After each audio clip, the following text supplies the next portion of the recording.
at Edinburgh in natural language processing, specializing in can we get AI to generalize in a human-like way. And this is the second talk in the AI as an existential risk series. And yeah, really excited to hear from Ivan. Thank you. All right, thank you for inviting me. Cool to be in London. Yeah, my name's Ivan. I'm a first-year PhD student. And yeah, I work on generalization, but alignment is something that I think about a lot. And today, I would like to talk to you about agent AI and existential risks from it. So we're first going to talk about agents in general and agents in the context of machine learning. We're going to motivate why we care about agent AI specifically. We're going to talk about analyzing agent behavior and understanding what they do and why they do it, how to control their behavior and goal making and so forth. And finally, an outlook on specifically existential AI and how to and where we sort of go with development of agent AIs. So first, what is an agent? Some of you may have seen a diagram like this before. It is the typical reinforcement learning diagram in which an agent is just a system that is situated in an environment. And the agent has certain goals, which it tries to achieve by taking actions and then observing what happens in the environment, along with some feedback, usually on how well it's performing its goal.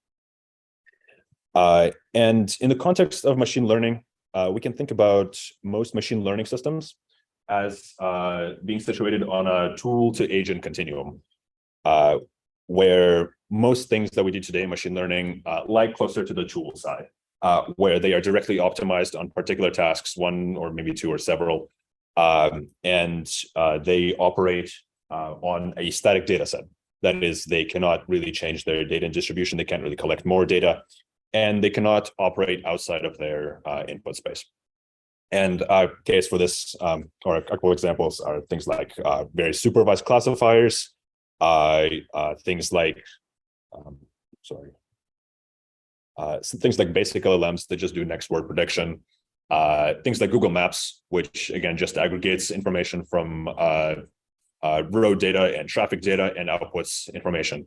And that is one of the characteristics of tool AI, is that their main output is simply information that can be later used downstream. On the other hand, on the other side of the continuum, we have agent AI. And agents have goals.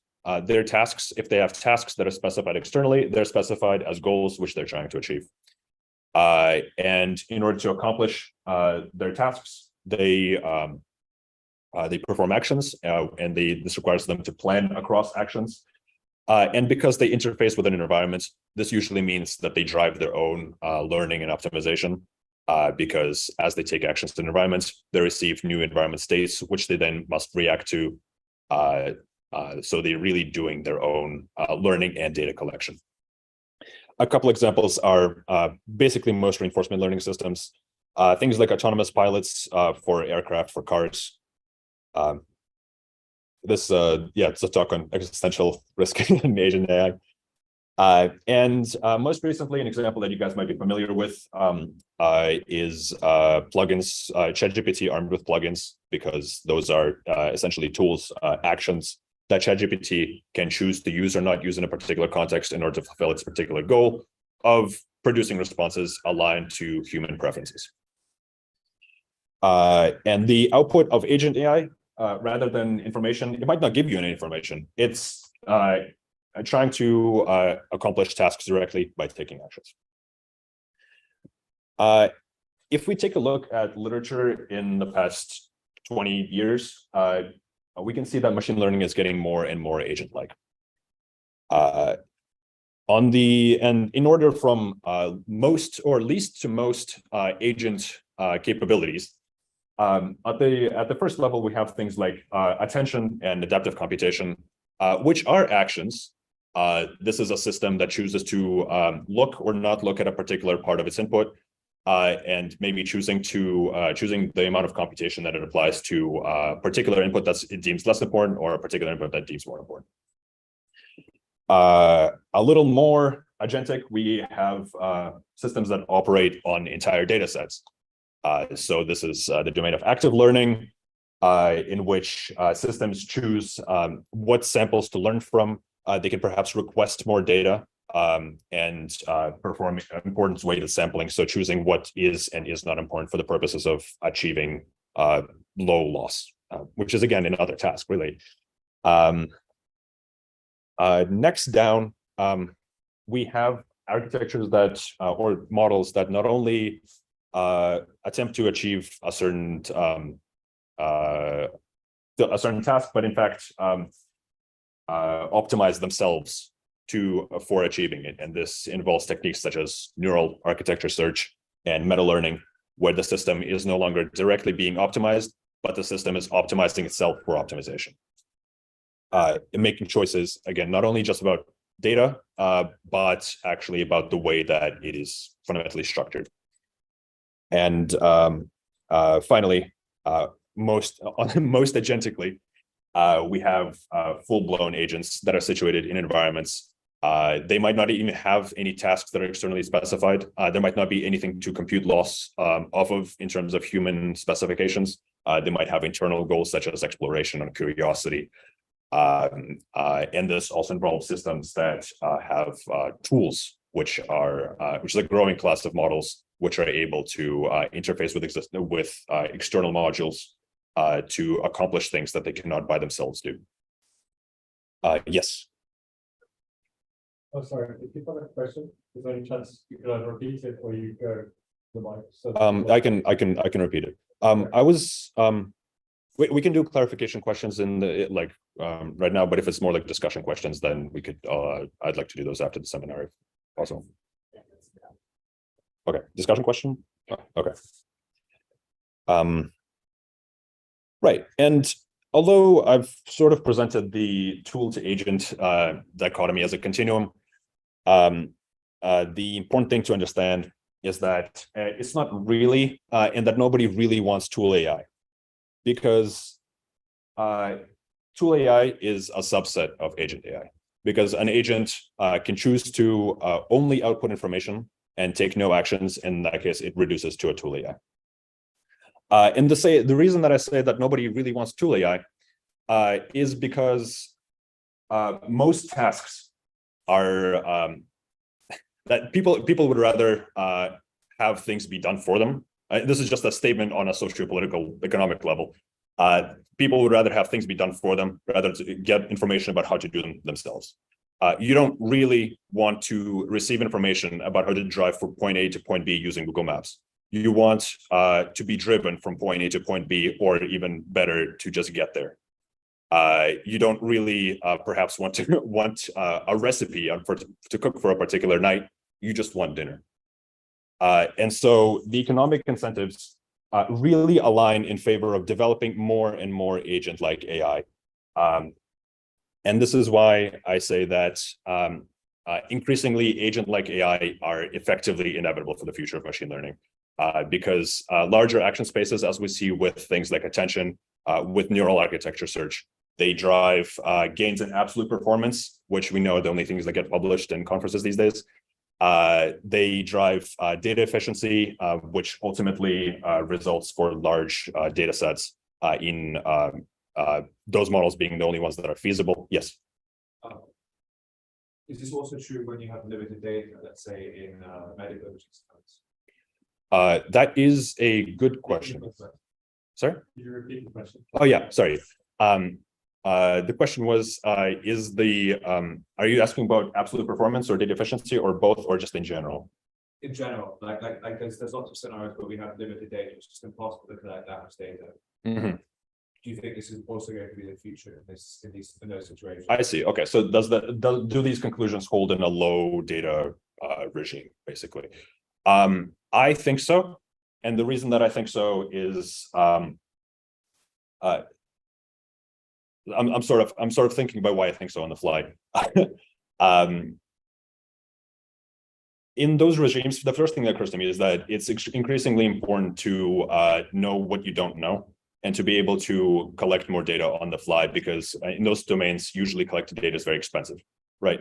And so if you have a data set that attempts to evenly sample across all possible inputs, but some inputs are way easier to learn than others, you would rather the model know that and maybe even request like that, say this type of input is harder for me to classify. Give me more data on this. Perhaps it can do its own exploration, which I think would help, especially in low data regimes. We can come back to that in discussion also if you like. Yes, there's a really good write-up on why tool AIs want to be agent AIs in the dichotomy, and in this article right here, why tool AIs want to be agent AIs. Right, so now we know why we're focusing on agents. We now know roughly that machine learning is going to get more and more agent-like. What can we say about the future of AI from the point of view of analyzing its future as being based in agents? Agents in general, as we've talked about, want to take actions in a particular environment to achieve their goals. This requires mainly three things. The first thing they need is to be able to understand their environment. So understanding environmental elements, understanding which are salient for their task. I'm not going to focus too much on this, just because this is very shared with any kind of AI system. You can't do any anything useful with an environment if you don't know what's there. However, the second point is particularly important for agents, is what in philosophy is called consequentialism. And that's understanding essentially cause and effect, which for agents means how do their actions affect their environment and future environmental states. And this naturally leads to the concept of planning, which is understanding how the agent's goals relate to the environment and how to chain consequentialist reasoning in order to get there with their actions. In terms of agent analysis, analyze, which we call terminal goals, is not very useful because the space of terminal goals is very much is pretty much infinite. And even in the space of AI agents, you can train a machine learning system to do pretty much anything as long as you have a specification for it. However, when we're talking about agents and planning, we know that goals are usually composed of sub-goals.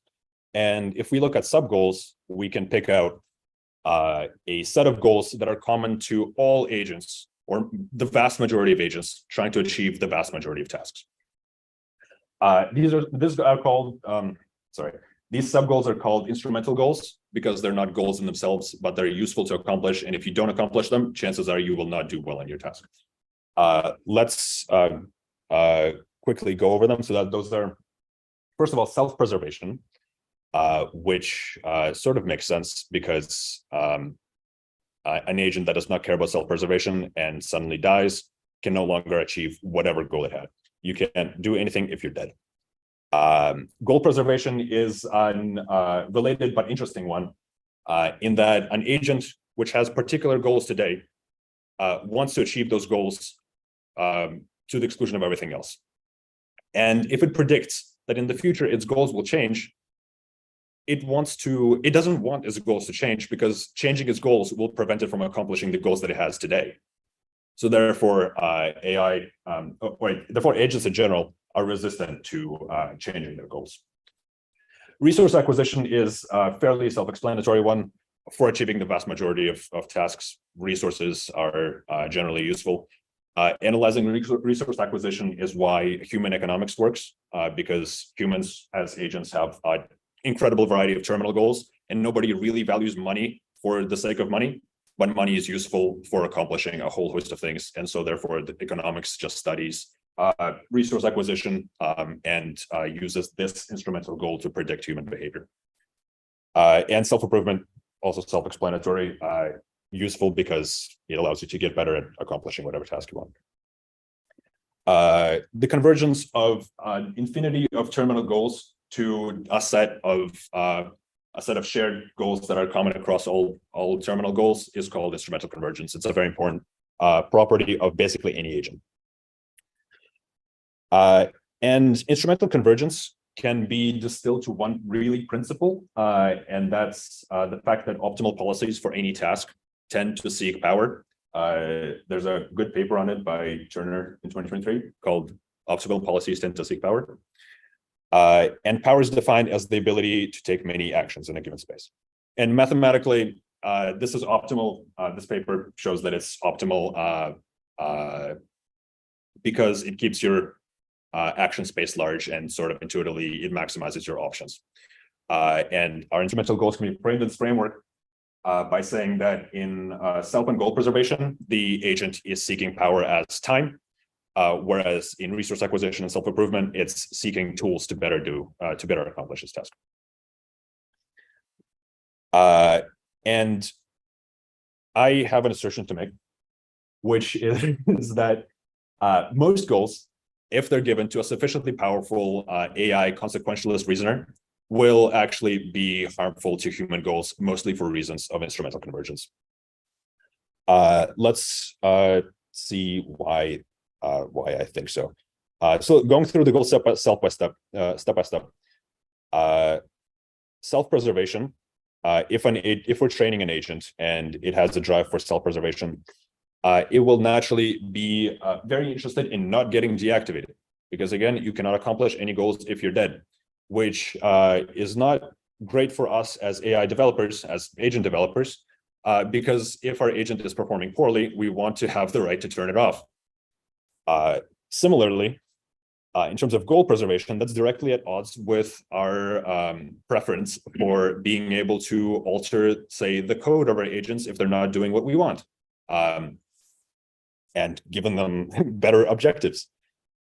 In terms of resource acquisition, sufficiently powerful agents with a lot of tools at their disposal will eventually come into competition with humans for the same resources. Resources for AI systems in general might... The resources of most interest are things like compute and memory. They're instrumentally interested in other resources such as money and whatnot, which allow them to acquire compute. Compute is useful for accomplishing basically any goal faster. For example, if you're like a simple image classifier, you have 2 GPUs instead of 1, you can classify 200 images twice as fast. And you don't care whether those GPUs are used for performing valuable biomedical computations. You would rather classify images with them.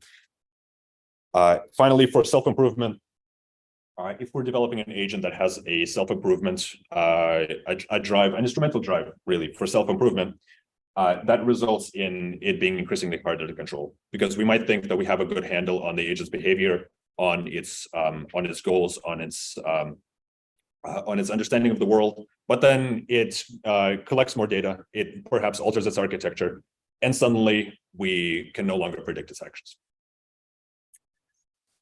So to recap on the goal setting front, defining agent goals really well is of utmost importance, and most goals are will not be beneficial in the limit for a sufficiently powerful AI agent.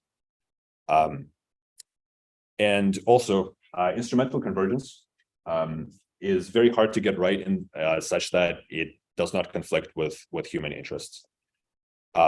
Yes. So can you build upon the first point again? Like, it does not bode well for capitalist society. Yes, I will actually. The question was just a request to build up on the first point. The reason it doesn't bode well for a capitalist society is because the vast majority of goals that can be set for an agent as terminal goals will lead to instrumental goals that conflict with human well-being. For example, consider the case of, say, Google, who decides that they want a really powerful AI that wants to optimize ads really well. And they throw an entire data center of compute at it. And if they don't give, for example, human the right to privacy, right, as a terminal goal for the AI, that's more important than optimizing ads, then that AI has an incentive to violate the privacy of every human on Earth. If you consider the case of, for example, a hedge fund, right, some random hedge fund somewhere that decides, well, the thing that we care the most about, which is the goal of really any business, is to make the most money, and they set money as a direct reward signal for their AI. That AI can well figure out that in terms of just resource acquisition, right? That if you sabotage companies on the internet. You can short them for profit. And again, no regard for anything outside of its goal. And the instrumental goals, so the path that it takes to get there, will be detrimental to human society, because ultimately values are not specified in the terminal goal that we give the AI. Does that sort of answer the question? Yeah. Okay. Right. So aligning instrumental goals with such that they don't harm humans is pretty difficult, but surely not impossible, right? Surely we can find a way. Let's talk about that. Let's talk about developing agents, and how do we develop an agent that we can control to be beneficial for humanity. So you're an AI developer. You're developing agents. You're a really good person. You don't want to set money as an end goal for your agent.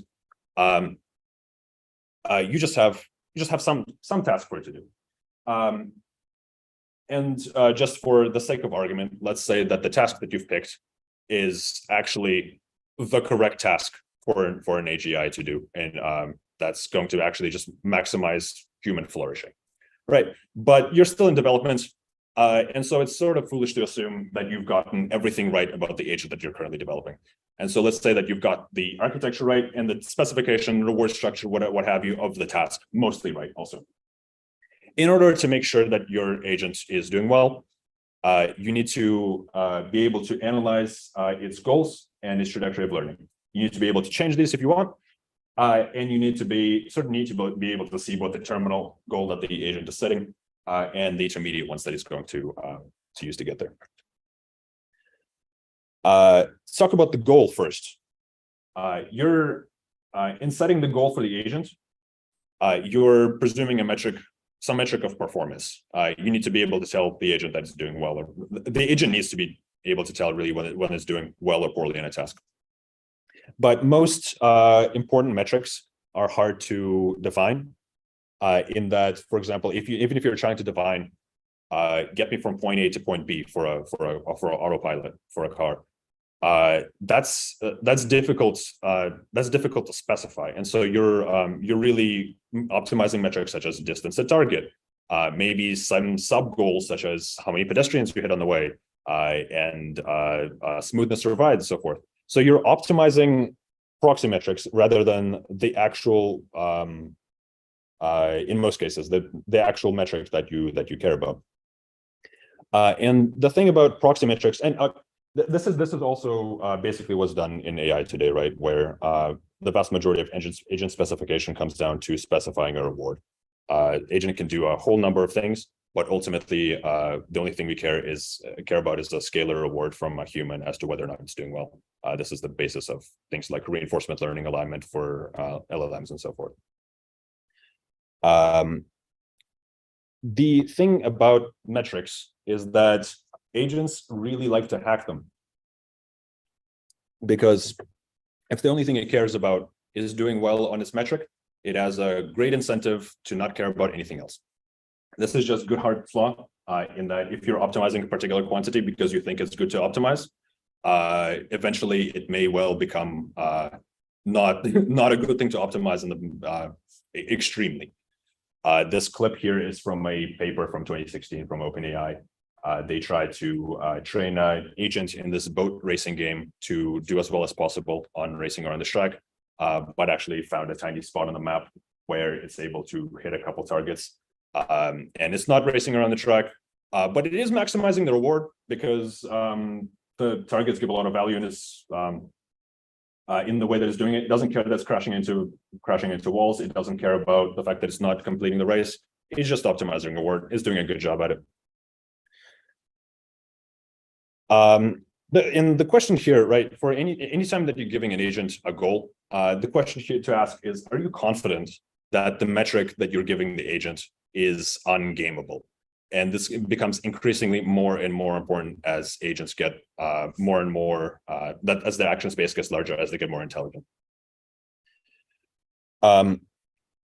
Right, so that's some of the challenges in setting goals for agents. What about once you have set a goal? You've given your agent a task. How does it accomplishing this task relate to humans in general? If the agent is relatively weak, which we mean in the sense that it's unable to accomplish its task without human help, human interface, and human feedback, it has an incentive to cooperate because otherwise it can't optimize the reward. But humans are not, again, actually useful for the task. This is true even if the task is trying to accomplish is centered on humans, such as optimizing health and so forth. It doesn't care about the entirety of human values. It cares about humans being as healthy as possible. So it has an incentive to cooperate, but humans are only instrumentally useful. They're only useful insofar as they help to achieve its goal. If, on the other hand, and this is true for most goals that you can set to an agent, the agent is able to accomplish the goal without human input. This, for example, things like classifying images and so forth.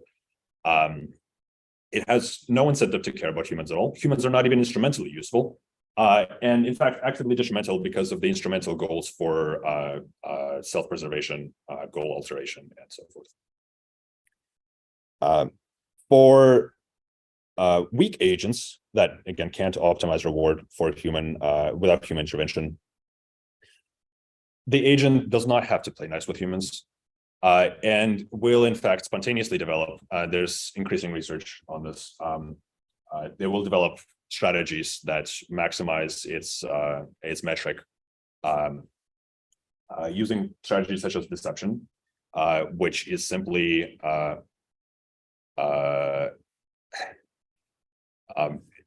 which is the agent realizing that oftentimes it is not incentivized for saying things that are true, and this is especially true for control and analyzability scenarios. It simply has to convince humans that what it's saying is true, which is a fundamental misalignment between reward and what we actually care about. This is a prime example of proxymetric gaming. It's a pretty simple equation. Agents will deceive if the probability of getting what they want given a false message is greater than the probability of getting what they want if they say a true message. Manipulation is an interesting strategy evolved by weak agents that have a good understanding of how humans work. Because if it's given a reward structure, that's hard to optimize, but it depends somehow on human preferences. The agent has an incentive, rather than optimizing the metric directly, to instead optimize humans to make the task easier. For example, if it's to sort of go back to the example with the Google ad optimizer, it can optimize ads to be more attractive to humans, or it can optimize humans, if that's easier, to be more likely to click on ads. And train test shift is another very interesting strategy that does not require the agent to be particularly smart or particularly able. It is simply recognizing its status as a machine learning system, and being able to recognize that while it's in training, humans will pay a lot of care to its trajectory of learning, to the things that it does. Whereas when it's in deployment, humans will trust it and therefore may not monitor it quite as much. That sounds, and then when it's in deployment, it's able to deploy strategies that it did not show during training, assuming it can detect when it is out of training and in deployment.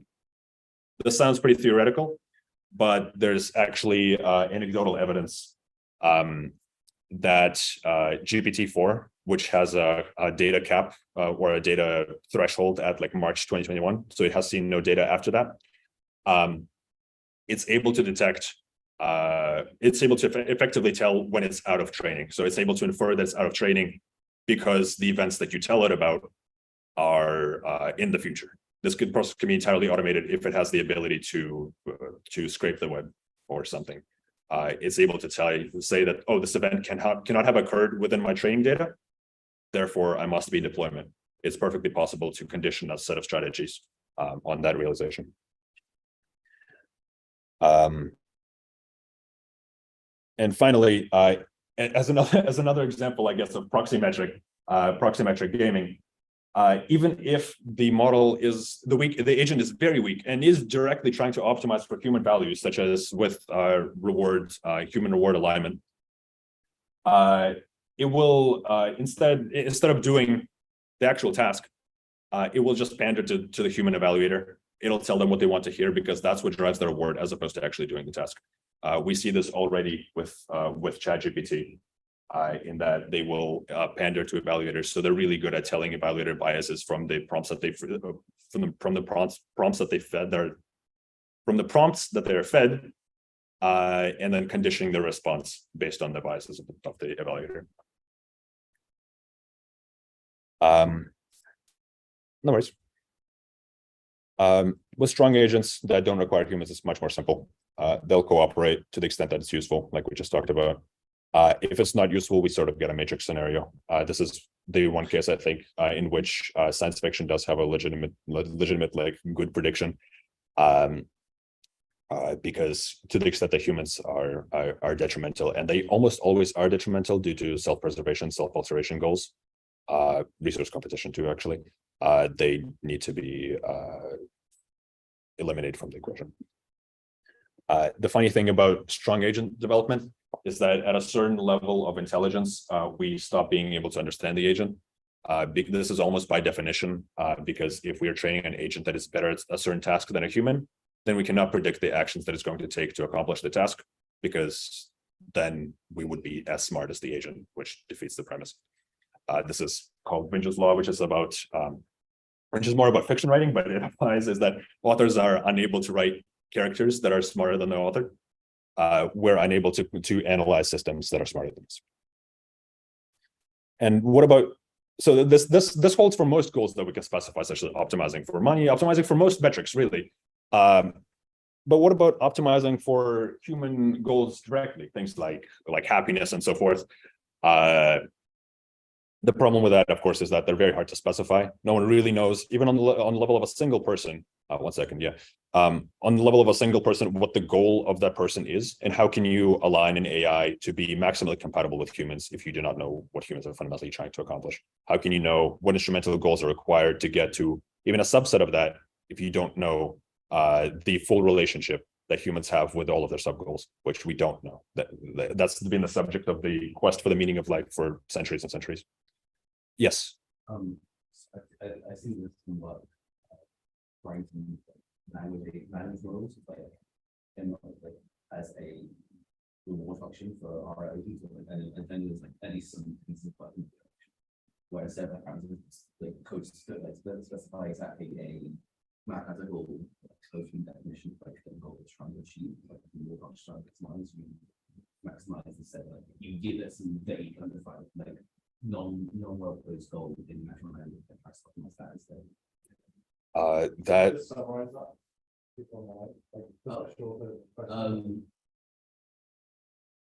How would this work if we use a reward function that allows for more fuzzy inputs?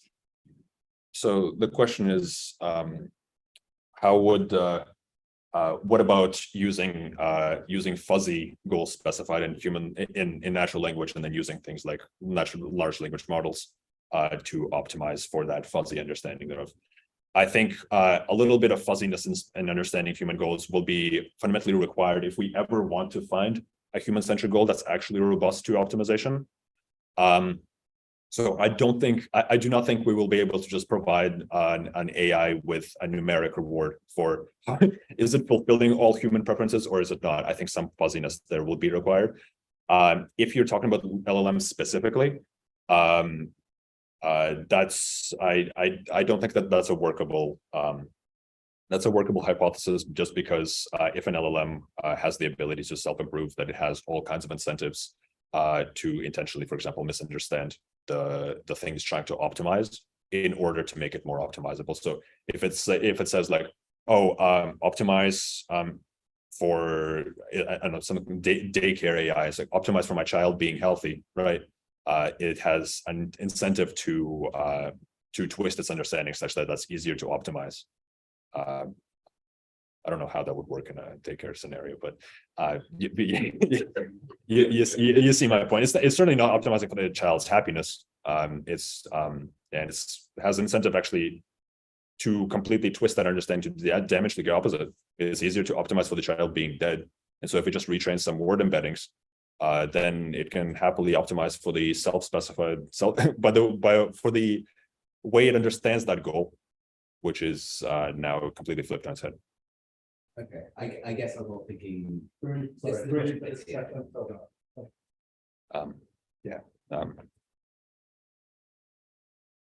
Right. Human-centric. There are some human-centric goals that are, it seems, better to optimize than others. For example, Asimov's 3 laws, if anyone's familiar, the first one of which is the AI must not harm any human. Assuming that it understands it correctly, which is subject to the same problems that we just discussed. That's probably a good a good goal to have.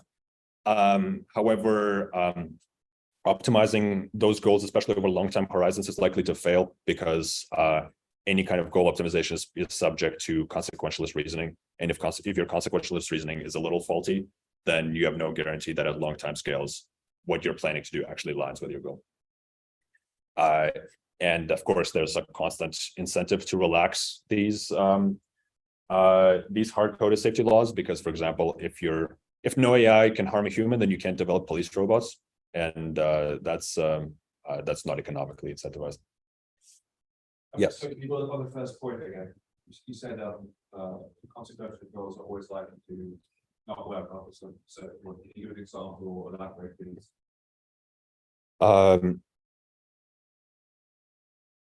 So the question is, can I give an example of the failure of long-term consequentialist reasoning, and how that actually fails to align with the specification? It has to do with prediction of the consequences of one's own actions, which gets increasingly more difficult as your action space gets larger, and as you have more power, because lots of processes take a lot of time to complete, obviously, right? And if you have a really big goal that's on a really long time scale, you cannot fully predict to the minute detail the effects that each one of your actions you will take to achieve that goal will result in. This is, of course, subject to compute on some level, right? That if you have infinite compute, you can compute all the consequences of all of your actions, but that's not the world that we live in. And eventually, somewhere, rationality will be capped. And so, as you get increasingly longer timescales, there are necessarily some processes that you cannot model at sufficient granularity. This is also true for humans, by the way. I'm not saying this is not true for humans. But this sort of aligns with the third point, that at least humans are mostly aligned with each other via biology. And lots of human goals are optimized via heuristics that we can, they're optimized through evolution, in that if humans are not hardwired to follow them, those humans don't exist anymore. They got out evolved. But they're not necessarily rational. And therefore, optimizing those goals might not even be computable for a rationalist or even a non-human agent. Maybe it's entirely possible that computing some of those goals is rooted in human biology. And as one writer put it, the space of possible minds is very, very large, and human understanding of the world and human goals are just one tiny blip on this large map of human minds. And as long as we're not talking about perfect reasoners, and we never are, because we live in a resource-constrained society, and you do not have infinite compute to compute everything, chances are any AI agent that we develop will have a mind that resists, that relies on radically different biases and assumptions than humans do.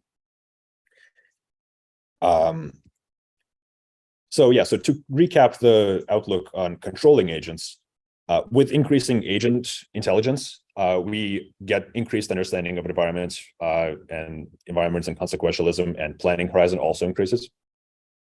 Proxy metrics are more likely to be gamed. This is increasingly true as the agent also gains situational awareness, so awareness of itself as an AI model. I'll return to that in a second.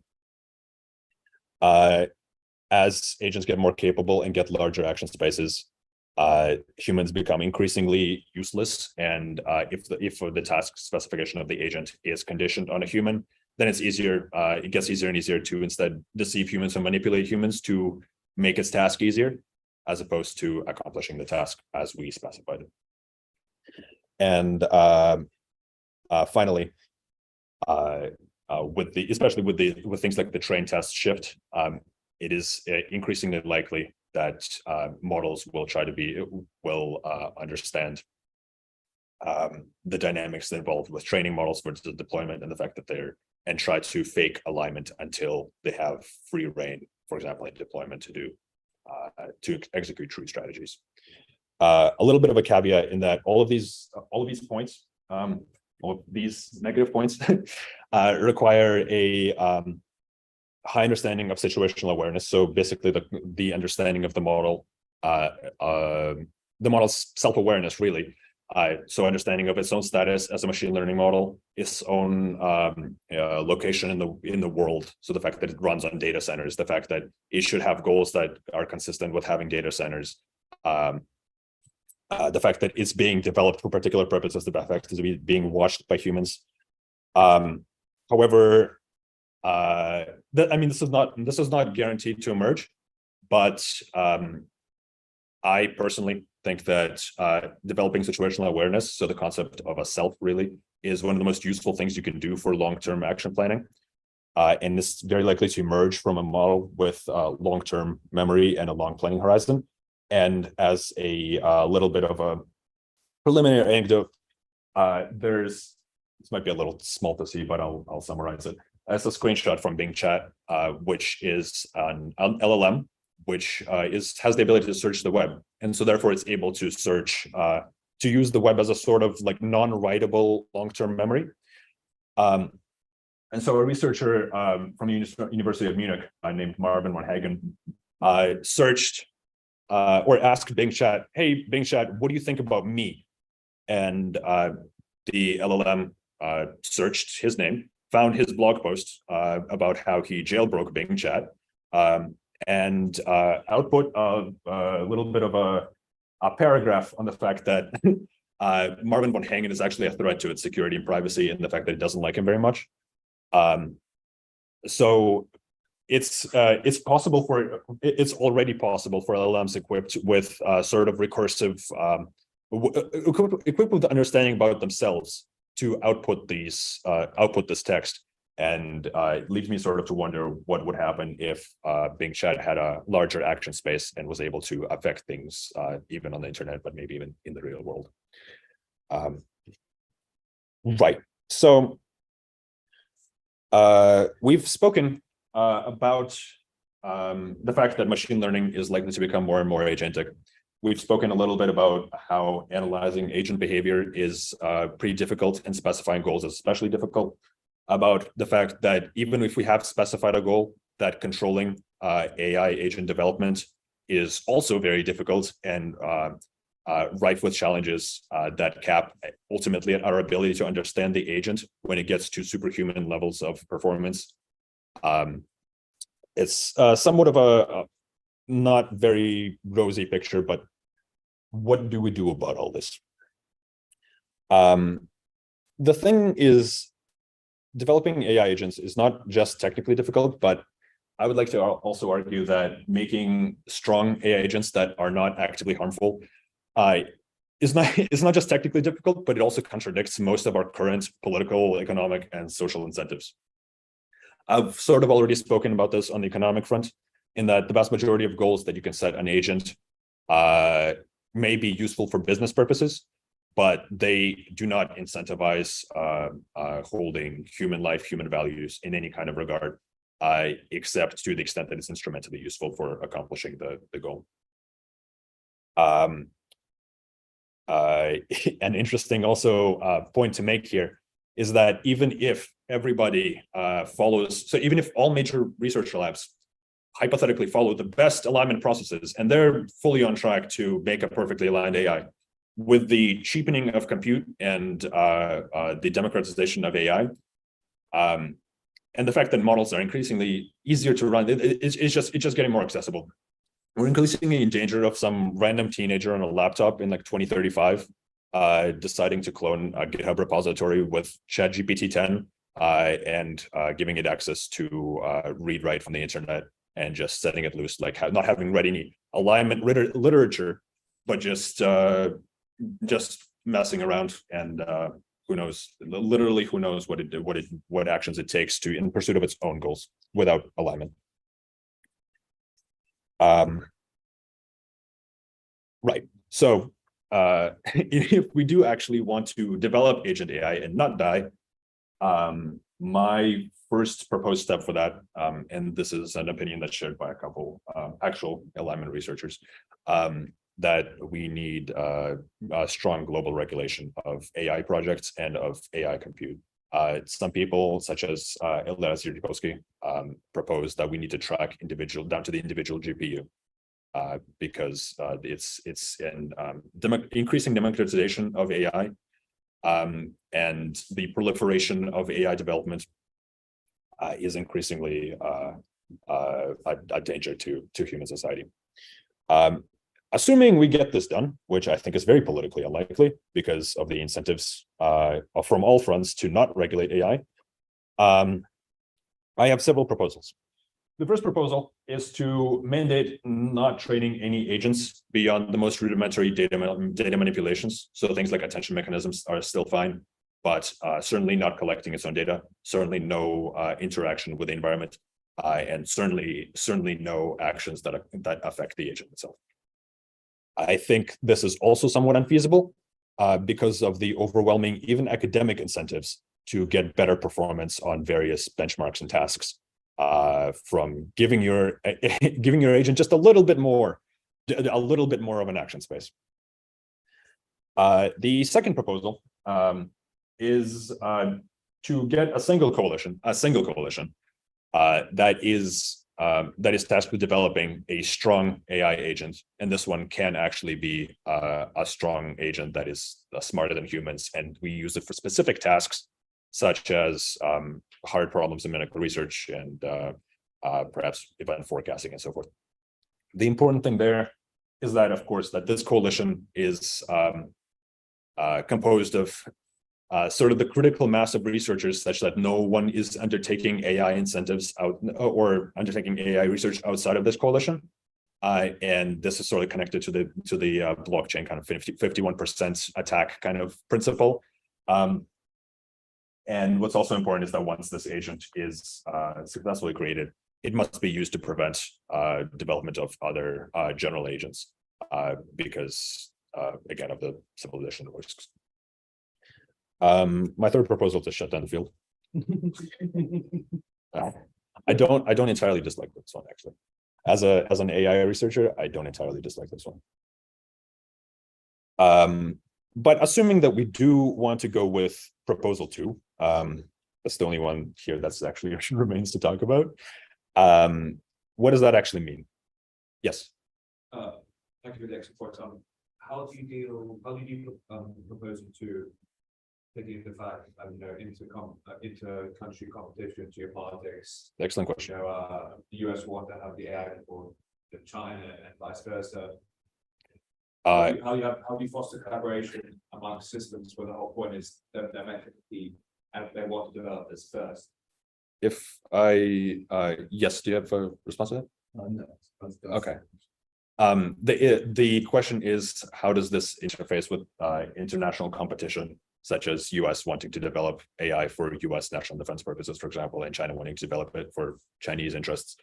I don't think it does. This is why I think step 0 is a non-starter, and step 2 is even more of a non-starter. I don't think these are necessarily realistic, but I'm trying to be an optimist. I don't have a answer for that. My only real answer is that maybe we can take some precedent from the nuclear like crisis, and realize that ultimately, if we don't collaborate on this, chances are somebody somewhere will release an unaligned AI that will wreak havoc, at least locally and very potentially globally. Yes. We've got about 3 minutes left, so I don't know. I'm almost done. So we can take questions. now also, yeah. Genuine question. Humans are historically bad at any alignment problem. Yes. How do we like obviously I want us to build a well-aligned API because that'd be cool. But how do you honestly believe we'll be able to solve this, considering that we can't even align like fairly small companies to like not pollute in like water? And that's a very simple alignment problem of like don't like pardon my French, don't shit what you eat. And it's the Yes. like humans are historically bad at this. I agree. This is another reason that I'm not very bullish on AI alignment. Sorry, the question is that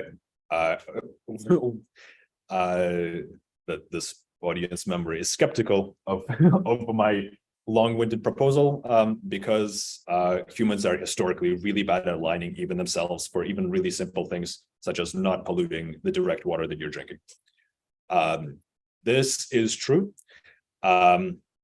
I think the funny thing about this is that a lot of the alignment problems and alignment strategy, the strategies that outlined in the controlling section, such as things like deception and manipulation and not caring about anybody's values except your own, are sound a lot like general societal problems that we have, like people lying and things.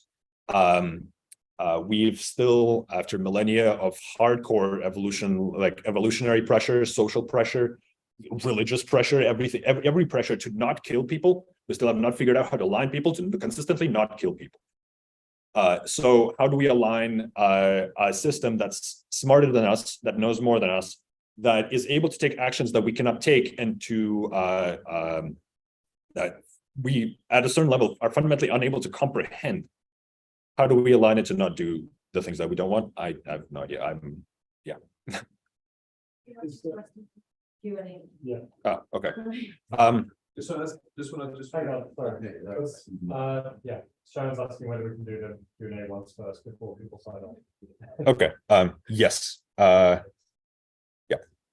The last point I'm going before I do that, I'm going to sort of skip the more technical kind of recommendations for what might possibly work, maybe, and just ultimately say that it's important to decide for us as a society, for each individual, especially working in AI, but in general, whether or not developing agent AI is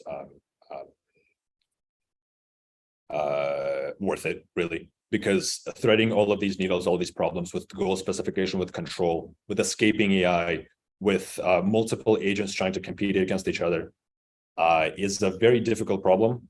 And really, like, the things that we achieve with it, we might not be worth it. The things like scientific and medical advancements, all kinds of like cultural flourishing, the benefits of all of this need to be weighed against the probability and danger of civilization collapse from unaligned agent AI. Yeah, to conclude, here's there are 3 really good resources that you guys can read if you guys want to hear what actual alignment people have to say about all this. Yeah, so that concludes basically what I have to say. We can do some Q&A.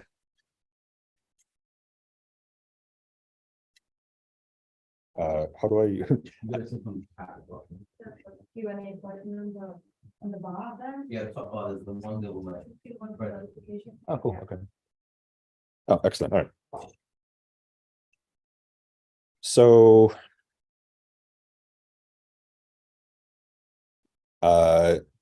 this is a good question.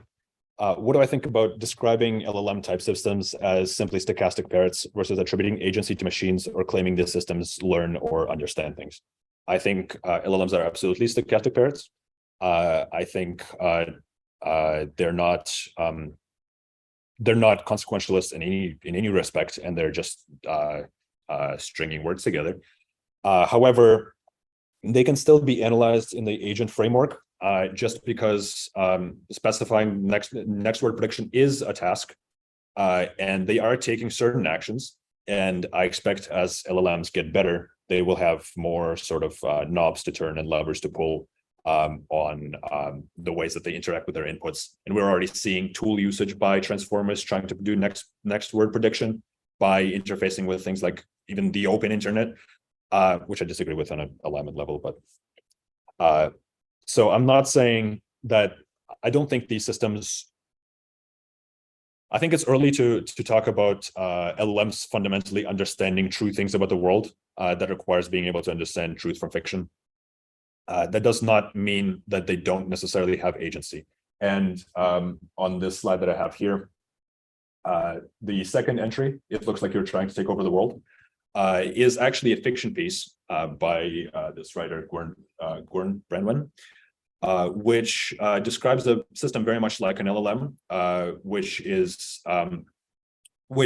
does not really understand the world in the way that we do. It does not have qualia, but it's a very well argued piece, complete with an absolute ton of citations to actual machine learning literature today, that shows how an LLM type system can escape containment and escape its training environments in pursuit of optimizing reward.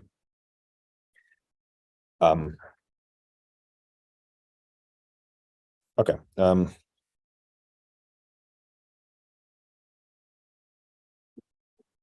This is also a good question. So human agents also pose existential risk if the human has sufficient power. Is it possible to safely limit the abilities of presumably AI agents to not pose a risk? Or is that an unrealistic approach? Is it inevitable that we blindly work on these topics until an agent is capable of causing our doom shows up? I think there is, I think stopping progress on AI, which is one of this my proposal number one, then no training agents beyond a certain level of environmental reduction, would sort of do that. And that's requiring saying that we're okay with not doing well on certain tasks. We're okay with perhaps never being able to perfectly predict every protein folding or whatever. But we would rather be safe against unaligned AI with increased world understanding. This is a hard sell even to academia. This is an even harder sell in a capitalist society where the tasks that are specified, the tasks that are possible to achieve with human level AGI or superhuman level AGI have a hell of a lot of money in them.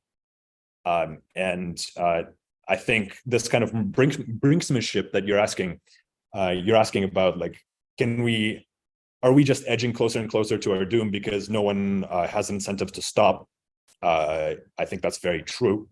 And I think unless we make a lot of cardinal changes to our society on a societal level, such as not valuing money above human life, which is a change that's kind of long overdue, in my opinion. Unless we make societal changes, changes to our economy, changes to our politics, I think this kind of brinksmanship will continue, and ultimately, I'm skeptical that we can achieve that we can avert our doom in that regime. Yeah, that's two questions. So yes. That's the thing. We already championed the thing.